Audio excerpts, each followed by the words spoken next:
भाजप आणि ठाकरे गट पुन्हा आमने सामने आले आहेत. वरळीमध्ये त्यांची जोरदार भांडण सुद्धा झाली आहे.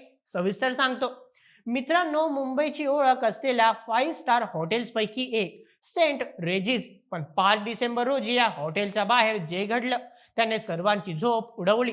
वरळीच्या रस्त्यावर जवळपास पाऊण तास ठाकरे गट आणि भाजपचे कार्यकर्ते आमने सामने आले. जोरदार घोषणाबाजी झाली आणि प्रकरण हाणामारीपर्यंत पोहोचलं. हा वाद नक्की कशावरून होता? कामगारांच्या हक्कांसाठी की फोडाफोडीच्या राजकारणासाठी? आणि या राड्यावर देवेंद्र फडणवीसांनी काय इशारा दिलाय? मुंबईत कामगार युनियन आणि राजकारण हे समीकरण नवीन नाही, पण जेव्हा विषय वरळीचा असतो आणि संघर्ष ठाकरे गट विरुद्ध भाजप असा असतो, तेव्हा त्याची चर्चा तर होणारच. वरळी येथील प्रसिद्ध सेंट रेजिस हॉटेलमध्ये कामगार युनियनच्या वर्चस्वावरून दोन्ही पक्षांचे कार्यकर्ते भिडल्याचे पाहायला मिळाले. वातावरण इतकं तापलं होतं की पोलिसांना मध्यस्थी करावी लागली. नेमकं ठिणगी कुठे पडली? चला घटनाक्रम समजून घेऊया आजच्या व्हिडिओमध्ये. नमस्कार, मी नील सोनार, तुम्ही पाहत आहात बोल मॅच. घटना आहे वरळीच्या सेंट रेजिस हॉटेलची.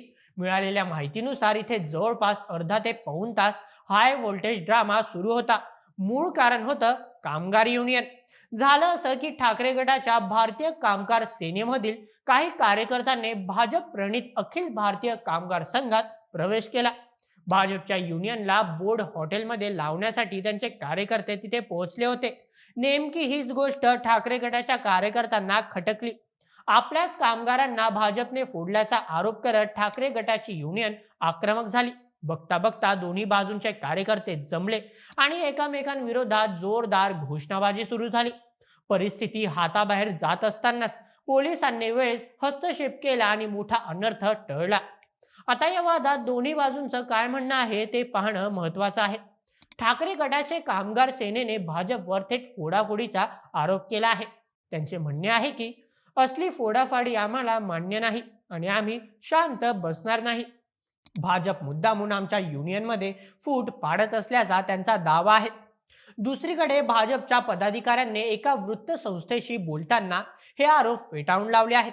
ते म्हणतात, सेंट रेजिसमध्ये आमची युनियन आधीपासूनच होती. आजही काही कार्यकर्ते आमच्याकडे स्वखुशीने आले. आम्ही फक्त आमच्या युनियनचा बोर्ड लावण्यासाठी गेलो होतो, जेणेकरून कामगारांच्या न्याय हक्कासाठी आवाज उठवता येईल. इतकंच नाही तर भाजप पदाधिकाऱ्यांनी उद्धव ठाकरेंना एक खोचक सल्लाही दिलाय. ते म्हणाले, तुमच्यासोबत कामगार का टिकत नाहीत याचं तुम्ही आधी आत्मपरीक्षण करा. भाजपने आम्ही संघर्षाची भूमिका घेतली नव्हती, तर ठाकरे गटानेच उगीच गोंधळ घातल्याचा दावा केला आहे. या संपूर्ण राड्याची दखल खुद राज्याचे गृहमंत्री देवेंद्र फडणवीस यांनी घेतली आहे. पत्रकारांशी बोलताना त्यांनी आपली भूमिका अतिशय स्पष्ट केली. ते म्हणाले की राडा करणाऱ्यांवर कडक कारवाई केली जाईल. फडणवीसांनी संविधानाचा दाखला देत सांगितलं की सगळ्या कामगारांना युनियनमध्ये त्यांच्या मनाप्रमाणे काम करण्याचा अधिकार आहे. एखाद्या कामगाराला वाटलं की अमुक युनियनमध्ये जावं तर त्याला कोणी रोखू शकत नाही. संविधानानुसार प्रत्येकाला स्वातंत्र्य आहे, त्यामुळे दादागिरी खपवून घेतली जाणार नाही, असा सज्जड दमच त्यांनी दिला आहे.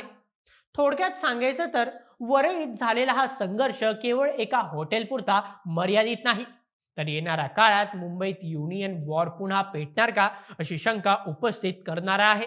एकीकडे भाजपचा विस्तार आणि दुसरीकडे गड राखण्यासाठी दडपणारा ठाकरे गट. हा सामना आता रस्त्यावर आला आहे. तुम्हाला काय वाटतं मित्रांनो? कामगारांनी पक्ष बदलणे हा त्यांचा हक्क आहे की हे खरोखरच फोडाफोडीचं राजकारण आहे? तुमचे मत खाली कमेंट्समध्ये आम्हाला नक्की कळवा आणि अशाच व्हिडिओसाठी सबस्क्राईब करा बोल एम एच आपल्या युट्यूब चॅनलला. धन्यवाद.